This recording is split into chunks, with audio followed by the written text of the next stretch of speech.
Peťo, tak sme na ceste domov z Veľkonočky. Poďme skúsiť zhodnotiť, aké to bolo, čo sa týka prípravy, čo sa týka samotného závodu a celkovo.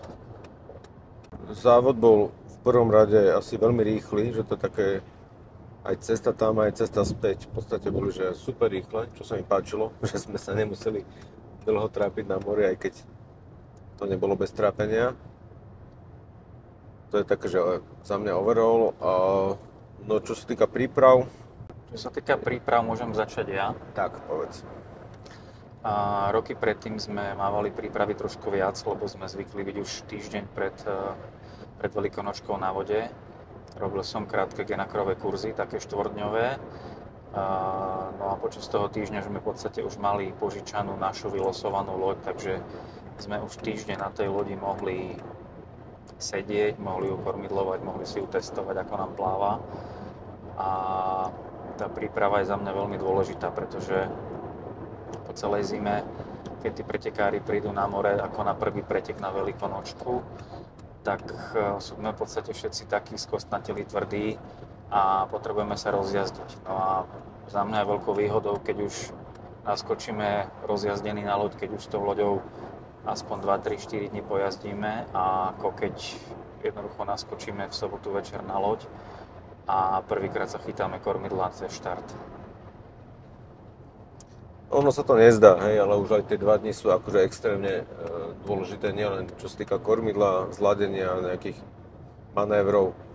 Predsa len sme išli v menšom počte, 6 ľudia vlastne oproti bežnému, čo chodia 8, aj keď minulý rok ste teda chodili ešte len 4 alebo 5. Takže treba to mať dobre zladené, treba to mať zladené aj v momentoch, keď ľudia spia, aby každý všetko vedel, ako sa robí každý manéver a nebol problém, aby človek od kormidla vedel robiť v podstate aj veci vpredu.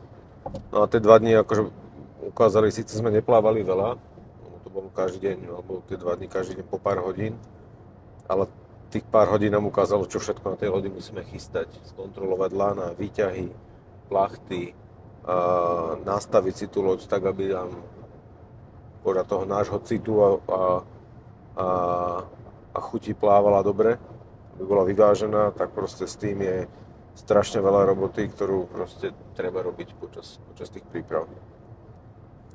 Tak, počnúť s nejakými našimi lanami, kde sme si menili výťah Spinakra za naše kvalitné lano, vieme aj z minulých ročníkov a v podstate sme to videli aj tento ročník, prvé 2 hodiny po štarte, keď bol veľmi silný vietor, tak niektorým loďam padli výťahy, lebo boli poškodené. Aj my, keď sme zložili starý originálny výťah Genakra z lode dole, tak sme videli, že je na nejakom mieste predratý a boli sme tým pádom radi, že sme ho mali vymenený za nové lano. No, outhole bol okrem toho takisto predratý, ktorý sa ukázal vlastne na neviditeľnom mieste len tým, že sme si ho previazali na kratšie, tak zrazu z ráhna vyšiel kus predratého lana, ktorý by 100% ani tú prvú rozjazdu už nevydržal, pretože už ten oplet bol takmer úplne zničený, ostalo tam iba jadro, čo je tiež taká neviditeľná vec a tým pádom to bol pre nás signál, že sme kontrolovali každé jedno lano a vymieniali medzi sebou tak, aby to držalo aj v zásekoch a podobne. Miško, čo sedí vzadu za nami, vie potvrdiť, že koľko kladiek na lodi bolo povolených. Všetky kladky sme si samozrejme prešli šrobovákom, podoťahovali sa šekle, poprestriekavali sme kladky silikonovým sprejom, aby nám všetky dobre klzali. No a pár lan sme si na lode doplnili. Ešte samozrejme menili sme aj takové lano. To je tiež jedno lano, ktoré sa vie v silnom vetre predrať, pretože ide natesno okolo predného stehu, okolo kosatkového stehu a smerom do Dubrovníka sme ho mali predraté, takže sme si ho tiež ešte aj po prvej etape menili, respektíve skracovali tak, aby nám cestu naspäť zase vydržalo. No okrem toho sme si nachystali lano na inholer.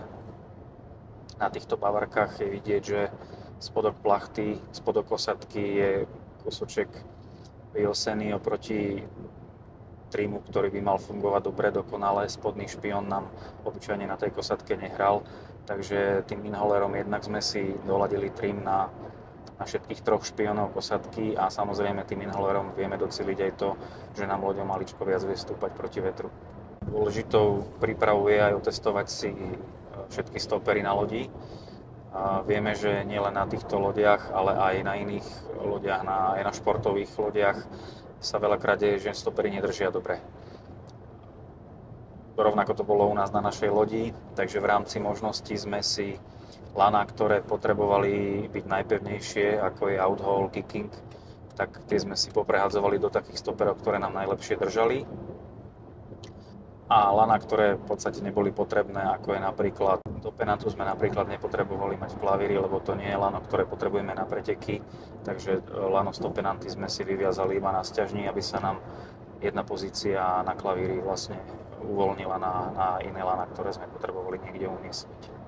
Videli sme, že napríklad, že stopery nie sú limitom, lebo sú lana napríklad barber haulery, hej, to znamená znovu na nejaké také pomocné lana na oťažie genakra, aby sme ich vedeli stiahnuť bližšie k lodi, tak tie sme si viazali napríklad na rohatky. Takže na tej Bavarii je veľa miest, ktoré sa dá vymyslieť na to, aby v podstate sme z toho urobili takú polozávodnú loď. V jednom z mojich videí bolo ešte pred veľkonočnou regatou vidieť, že sme mali aj potápackú výstroj nachystanú. Náš Radimko je potápač, takže samozrejme skočil do vody a skontroloval nám loď zo spodu, či tam, hlavne či nemáme nič namotané okolo vrtule, prípadne či je dobre očistená loď zo spodu, lebo to je tiež dôležitá vec. Pokiaľ je loď špinavá a dobre to poznáme, tak má ďaleko väčší odpor voči vode a nepláva tak dobre. Ono loď tým, že je vlastne začiatok sezóny, tak nebol problém s tým, aby bola nejako špinavá, pretože tá loď je na vode asi len zo pár týždňov zatiaľ. Ale už je taký ten malý nános takého slízu, to keď sa človek len pretrie rukou alebo nejakou mäkkou špongiou, tak vidí, že to v podstate v momente z tej lodi ide dolu.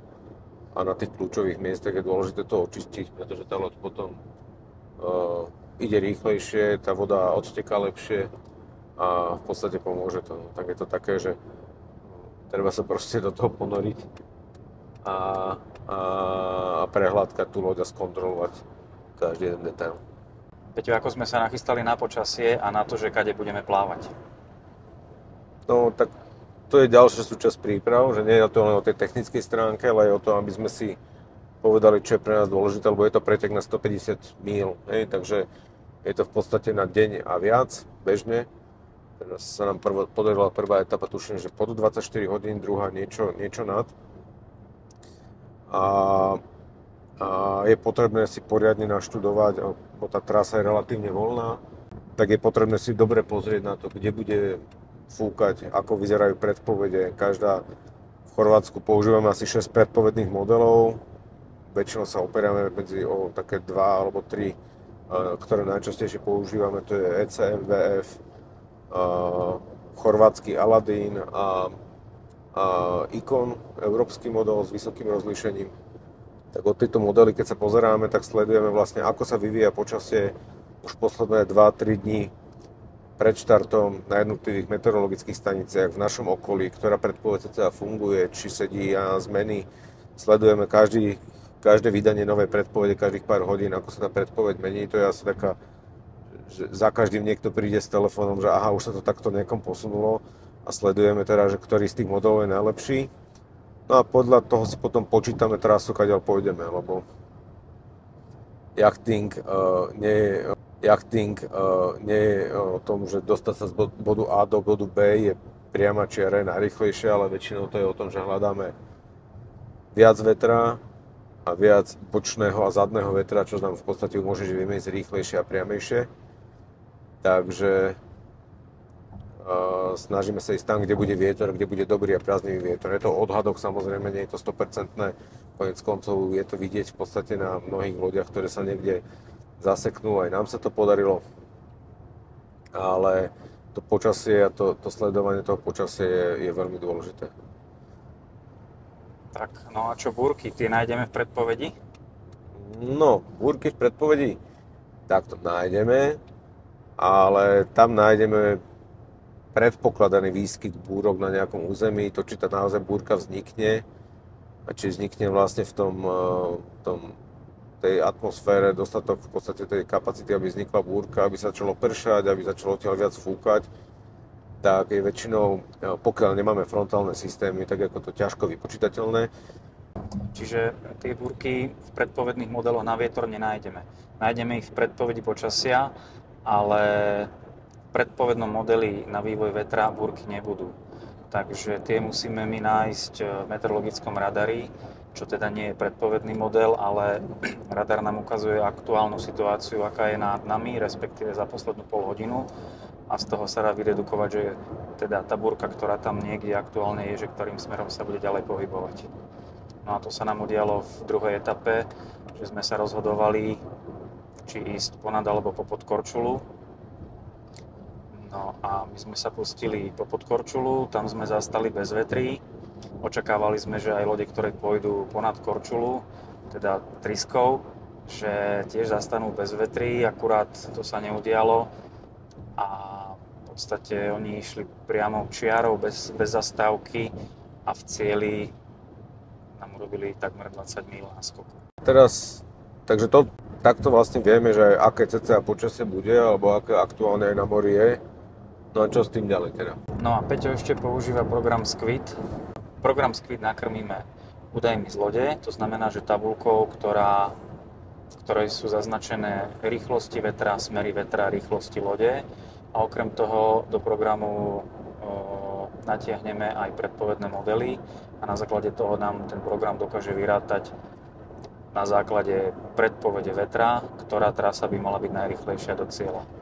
Samozrejme na krátke vzdialenosti, keby sme plávali karuselové rozjazdy 1 milu nahor, 1 milu nadol, je to zbytočné, pretože tam by sme sa orientovali podľa toho, čo vidíme na vode, kde je viac vetra, kde je menej vetra, kde sú vlny, kde sú porivy a tak ďalej.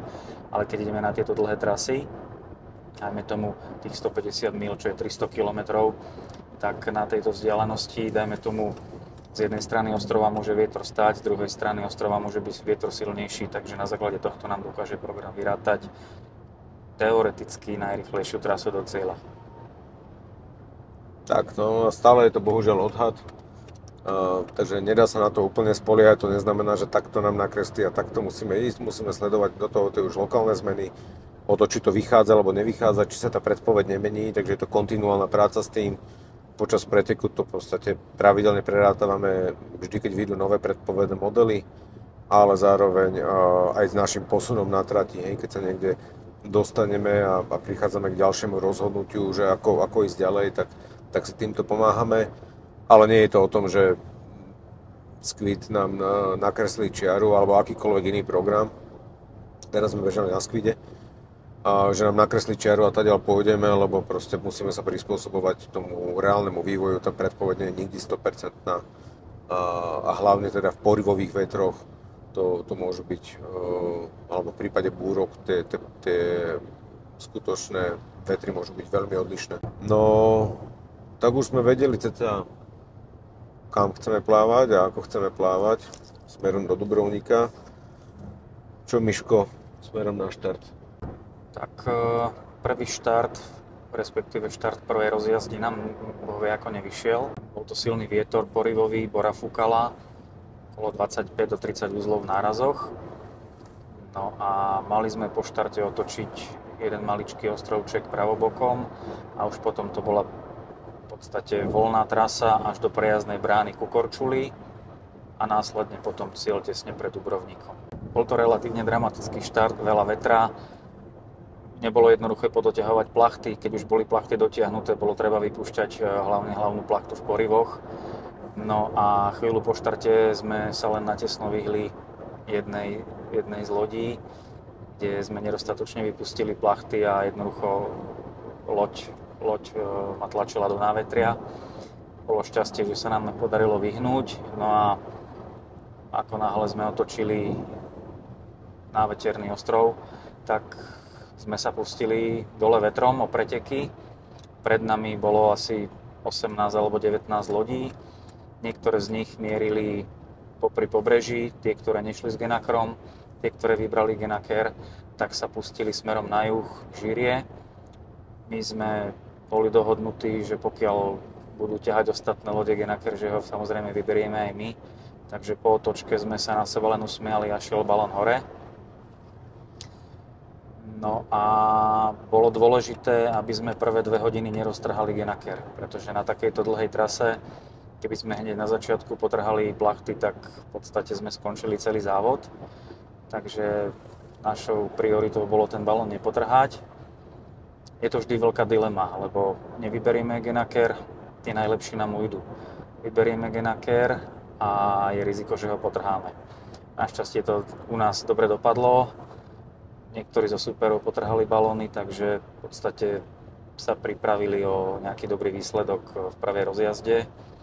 No a pustili sme sa dole na juh okolo Žírie. No tak samozrejme je to trošku šťastíčka, hej, že ten Genaker nám udržal, že ten materiál vydržal. Hlavne v tej bore, ktorý je porivový vietor, vie sa prudko zmeniť o 20 až 30 stupňov vlastne s každým porivom, tak do toho bolo treba vhodne reagovať, aby ten balón nekolaboval, lebo ako náhle skolaboval a nafúklo ho, tak to sú strašné tlaky, kedy v podstate väčšinou ten materiál povolí. My sme odchádzali, tuším, od toho Masliniaku, ktorý sme točili, ten po štarte, myslím, že na 17. mieste, ak som to dobre počítal. A s tým, že potom to pole, ako si spomínal, sa rozdelilo. My sme sa ťahali smerom až k Visu. Mali sme tam taký limit, pokiaľ môžeme plávať, takú hranicu trate, aby sme nevyšli jednak z teritoriálnych vôd Chorvátska, čo bol teda hlavný dôvod, prečo bol ten limit, cez ktorý sme nemohli prejsť, bolo to blízko Visu. Tak my sme sa vlastne ťahali až k nemu, lebo spoliehali sme sa na to, že tam bude viac vetra ako v okolí Rogoznice, čo je taký bežný jav, že v okolí Rogoznice tá bora vie vyhasínať, v okolí Rogoznice a Šolty. Takže my sme sa ťahali viac na more, čo sa vlastne ukázalo ako dobré rozhodnutie. Štrikovali sme viac menej na hranici, na tej hranici, kam sme mohli plávať. A už keď sme boli v bezpečnej zóne, tak sme sa potom pustili na takú, znovu na balónovačku smerom ku Korčuli, kde sme došli už na prvom mieste vlastne, to znamená tých 17 lodí sme v prvej polovici trate dokázali predbehnúť, myslím, že s nejakým 1,5 mílovým náskokom po bránu, čo bolo super. Tak, no ale vieme, ako to reálne funguje, že bič blízka až na konci.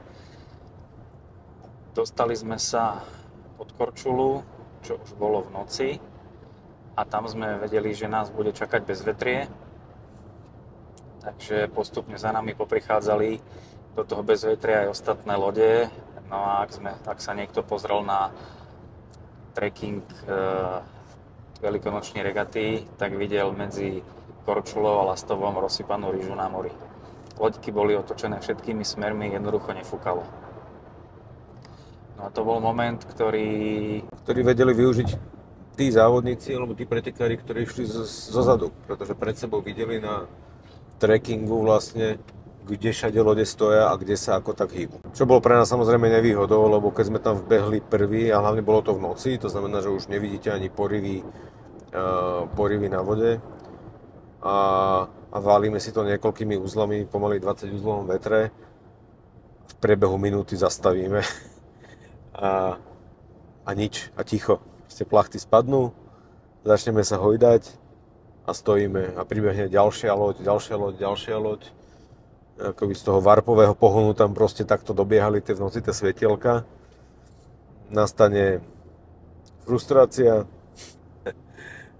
pocit také bezmocnosti, že čo sa deje a hlavne lode, ktoré prešli na gateov na nejakom 30. mieste cez to gateu a videli, ako sú tie lode rozsypané, tak nás začali správa alebo vlastne okolo Lastova úplne bez problémov predbiehať a pritom boli od nás možno 500 metrov. Sledovaním trekkingového systému si vedia lode pozrieť vietor na zvyšných superových lodiach a každá loď je vlastne meteorologickou stanicou. Nevýhodou tých lodí, ktoré sú na čele, je to, že pred nimi im nikto neukazuje, ako tam fúka vietor, takže lode, ktoré sú vzadu, majú prehľad, čo sa deje na lodiach vpredu, aj na ľavej, aj na pravej strane poľa a vedia lepšie a jednoduchšie zareagovať na tú zmenu. Prvá loď, ktorá vpredu sa dostane do bezvetria, ja dá jasnú informáciu ľuďom vzadu, že u nás nefúka vietor. A lode, ktoré prichádzajú zo zadu, logicky sa snažia buď stojacú loď obísť sprava alebo zľava a tým pádom sa udeje to, že lode sa roztrusia v podstate po jednej čiare sprava až doľava a čaká sa, že keď naskočí nový vietor, že z ktorej strany naskočí. Loď, ktorej sa samozrejme podarí tieto prvé pofúky a prvý vietor vychytať a rozbehnúť sa, získa obyčajne veľký náskok, pretože trvá veľakrát pol hodinu, kým sa rozfúka vietor po celom poli a lode, ktoré dokážu pol hodinu alebo aj o hodinu skôr vyraziť, tak si vedia za tú dobu urobiť 3, 4, 5 milový náskok, ktorý sa už potom ťažko dobieha. V tom čase, myslím, že keď sme tam došli, tak som bol na službe na kormidle už pár hodín, vlastne ešte bez oddychu v ten deň a tam sa ukázalo vlastne, že tá únava dokáže robiť svoje na tú psychiku človeka. Keď nejakým spôsobom už som bol naozaj že zničený a frustrovaný z toho, že sa to nedarí a vidím, ako cenné nazbierané míle a minúty za prvých 12 hodín preteku v podstate strácame a nevieme s tým nič urobiť.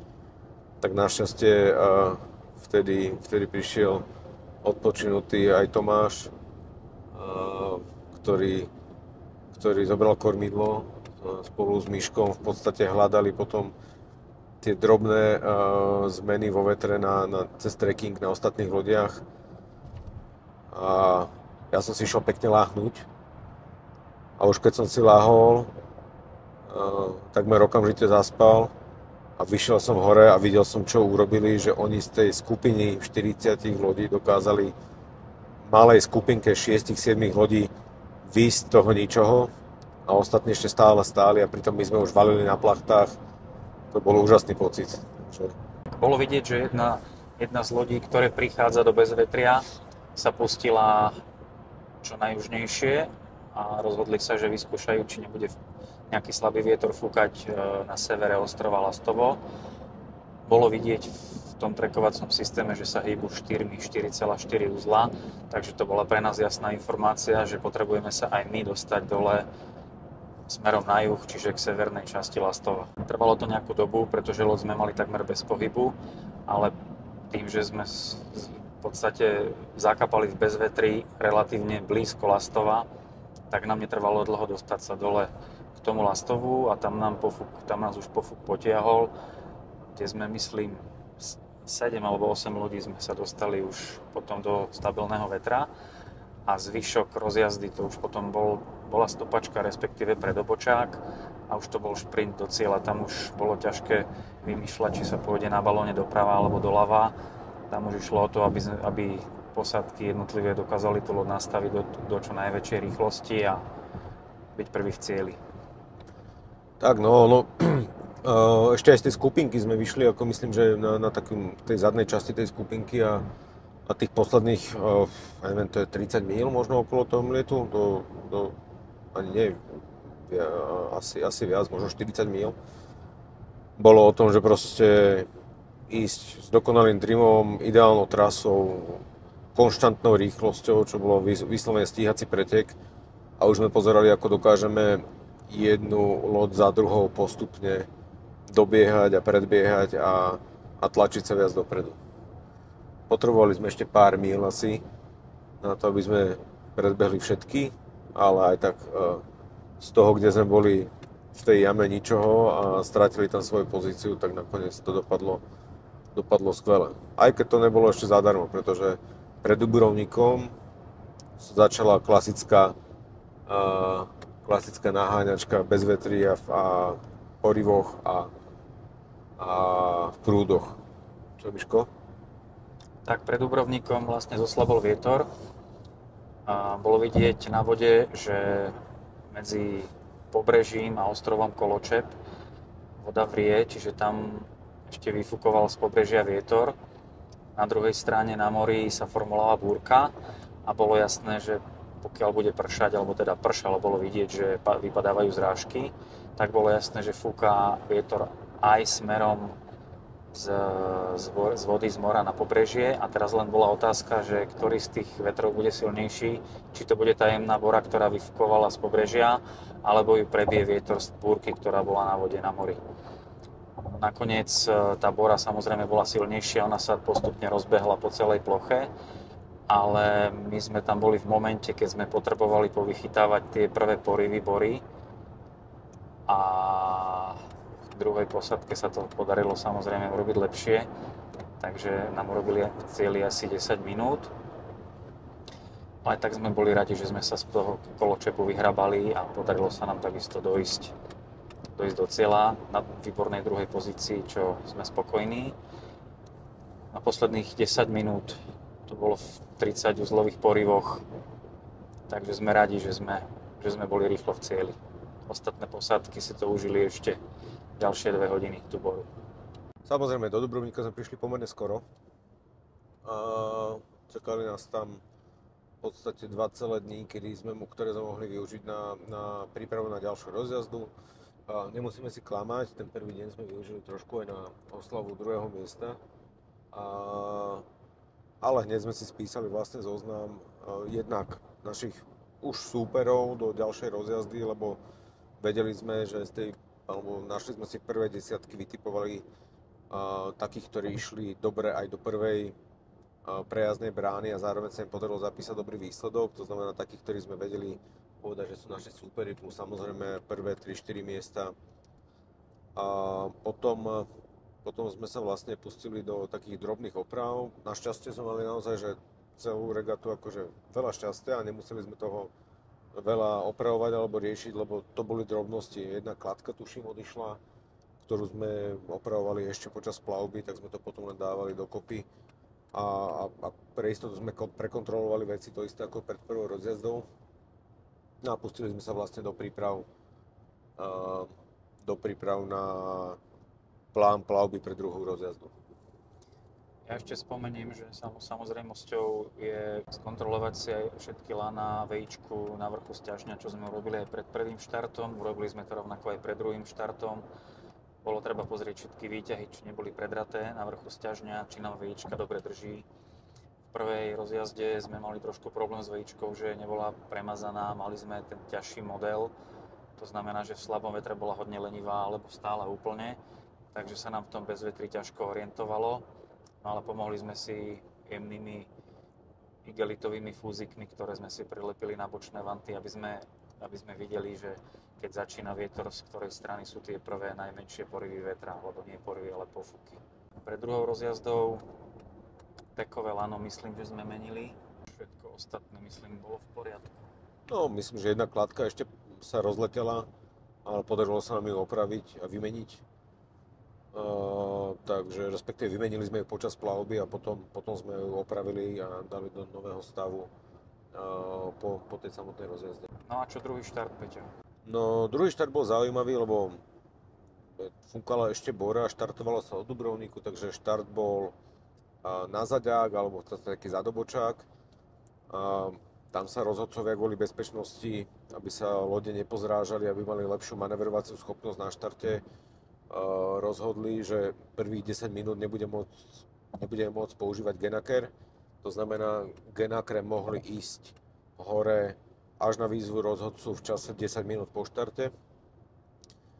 Čo je triky samozrejme, lebo vy keď ste na štarte medzi prvými a vyťahnete Genaker, tak ste automaticky v závetri a v špinavom vetre a to bola vlastne naša taká taktika, aby sme si počas tých prvých 10 minút urobili pozíciu v čistom vetre a vedeli vlastne vyštartovať na Genakri na čistom vetre a ísť si svojím kurzom. Takže nebol cieľ byť prvý cez čiaru, lebo v tom prípade by sme boli v závetri všetkých a nájsť si svoje miesto a ísť si pre to miesto hlavne, ktoré budeme potrebovať s tým Genakrom. Takže sme vyštartovali na motýla. Znamená, že jedna plachta na jednu stranu, druhá plachta na druhú stranu a snažili sme sa urobiť čo najväčšiu hĺbku s tou loďou. To znamená, že išli sme na tupo na zadný vietor. Podarilo sa nám nájsť miesto, kde nás zrovna žiadna loď zozadu nezakrývala, takže tých 10 minút sme plávali vyslovene na zadný vietor.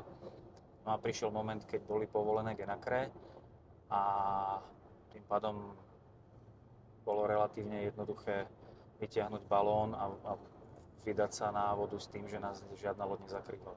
No a prišli prvé rozhodnutia. Vlastne mali sme ešte výhodu tej hĺbky, takže my sme si vedeli pristúpavať a ísť do rýchlosti a postupne sme sa dostávali dopredu. A vlastne pri mliete už sme boli niekde na čele, ťažko sa to vyhodnocuje samozrejme, ešte keď sú tie lode vedľa seba pri zmenách vetra, ale boli sme niekde na čele flotily. No a prišli prvé rozhodnutia. Jedno z prvých bola výrazná zmena vetra pred mlietom. Jedna z predpovedí niečo také predpovedala, ale v podstate žiadna nevedela, alebo žiadna úplne nesedela na ten mliet. Tak padalo rozhodnutie, či teda ísť ponad neho alebo popod, lebo všetky predpovedné modely nás posielali ponad. A boli sme v pozícii, kedy sme tam vedeli ešte stúpať a ísť trošku do rýchlosti, tak sme si povedali, že OK, toto bude asi naša trasa a pustili sme sa nahor. Myslím, že jedna loď urobila také rozhodnutie ešte včas, ostatní nasledovali a na konci dňa si povieme, že asi ten ísť popod mliet rozohral úplne inú hru. To je vlastne prvý moment, keď sa začala deliť flotila. Čo sa dialo, keď sme boli nad mlietom? No, nad mlietom boli zmeny vetra také, bol tam nejaký gradient, ktorý v podstate zmenil na časť trasy vietor na úplne opačnú stranu, to znamená, bola to ostrá stúpačka na pravobočné plachty a bez zmeny kurzu zrazu na ľavobočné, samozrejme medzi tým nejaké diery bez vetria. Do toho sme pozerali, ako lode pod mlietom v podstate idú stabilne 6-7 uzlov, takže videli sme, že OK, tam ten vietor teda je lepší, aj keď nám potom naozaj fúkalo lepšie. A zároveň ešte časť lodí, alebo 3-4 lode sa odtrhli a išli ponad Koločep a ostatné ďalšie ostrovy, nepamätám si, ako sa teraz volajú, smerom ešte viac k pevnine. A tam im to fúkalo tiež stabilnejšie, oni v podstate tiež dokázali zarobiť niečo oproti tej flotile, ktorú sme si my viedli ponad ten mliet. Tam sme získali v tej flotile prvé, druhé miesto, sa to veľmi striedalo týmito zmenami. Mali sme tam za sebou súperov, čo bolo pre nás veľmi dôležité, lebo hlavne ich sme si chceli strážiť na to, aby sme vedeli, že keď dojdú oni za nami, tak tá regata pre nás dopadne veľmi dobre. No a blížili sme sa k Korčuli a bolo treba urobiť ďalšie rozhodnutie, že či teda ideme do Trysky, alebo sa pustíme štandardnou trasou, že pôjdeme teda dole pod Korčulu. Predpovedné modely hlásili, že bez vetrie bude aj nad Korčulou, aj pod Korčulou, ale aj napriek tomu sme sa rozhodli, že teda do Trysky nejdeme. Brali sme to ako risk a bolo by iné, keby sme boli niekde v polovici alebo na konci poľa a videli by sme celú flotilu, že sa vybrala pod Korčulu, tak by sme asi zvažovali, že to riskneme a vyskúšame ísť inou trasou ako ostatní a šli by sme do Trysky. Tak, no a to rozhodnutie, ako ešte kadeľ ísť ku Korčuli, tak to rozhodovalo, my sme tam išli vlastne na predobočné plachty, takže kosatka a hlavná plachta. Fúkalo tam do 20, balón alebo genaker v tom čase ešte nebol reálny, neuniesli by sme ho v takom vetre na takýto kurz. A padalo rozhodnutie, kedy vyťahnuť balón a či chceme ísť okolo Korčule, alebo tesne južne pod Korčulu, alebo chceme ísť vlastne až k Lastovu.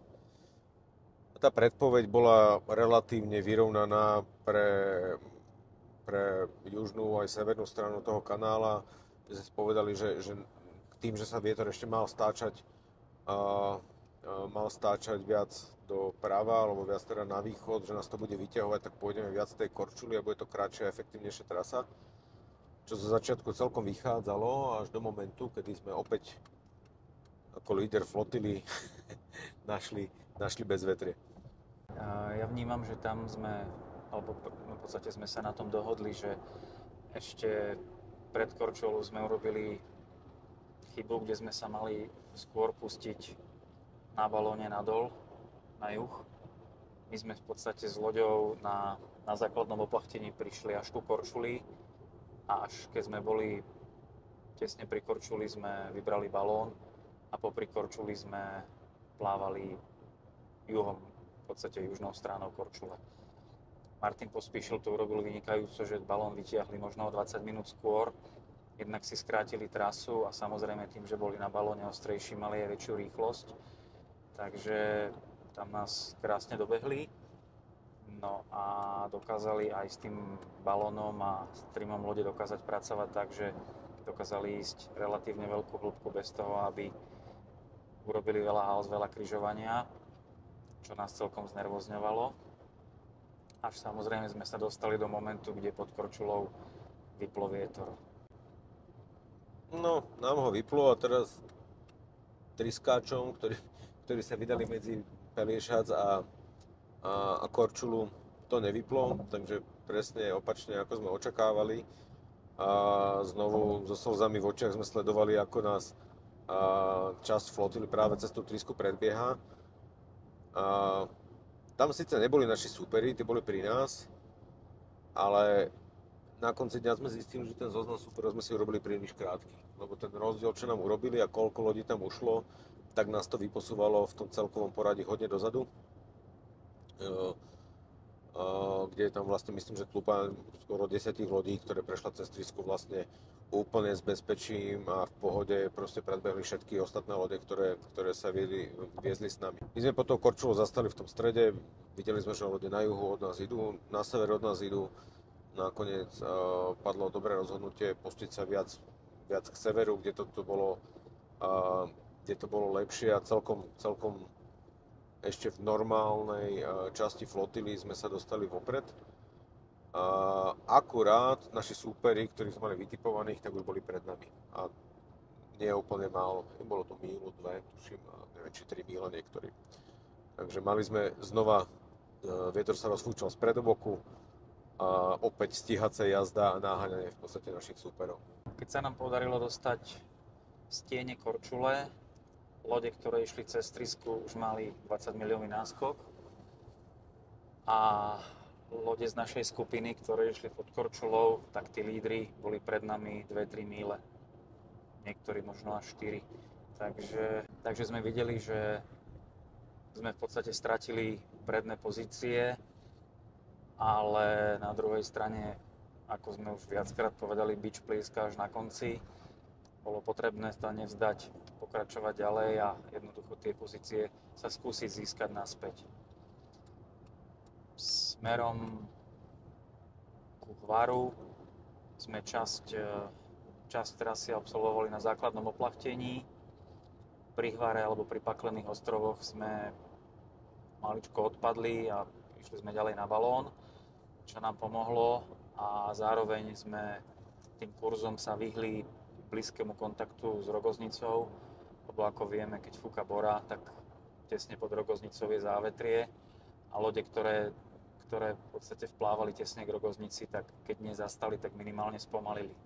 My sme väčším oblúkom po otvorenom mori dokázali s väčšou rýchlosťou, takže pár pozícií sa nám podarilo získať späť.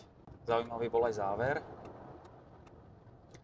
Posledných 5-6 míl od Žírie až k Murteru do cieľa postupne začal vypínať vietor a v podstate do momentu, kde niekoľko lodí na pár minút zastavilo. Výhodou bolo, že v tomto prípade sme neboli lídrami závodu, ale mali sme meteorologické stanice pred sebou, takže v trackovacom systéme sme videli lode vpravo, videli sme lode vľavo, videli sme, kde je aký vietor. Na základe toho sme sa pustili severnejšou trasou, aby sme tesne popri Murteri sa dokázali dostať do cieľa. Tak, no a tam to už bolo vlastne taký ten klasický dojazd, kedy sa dá, je pred Murterom, rovno pred jazdom na Murteri je taký maličký ostrov s majáčikom a pomedzi neho a pevninu existuje pár metrov široký priestor, cez ktorý sa dá prejsť. Tak padalo a výrazne to skráti trasu, je to pár 100 metrov, ktoré sa dajú ušetriť.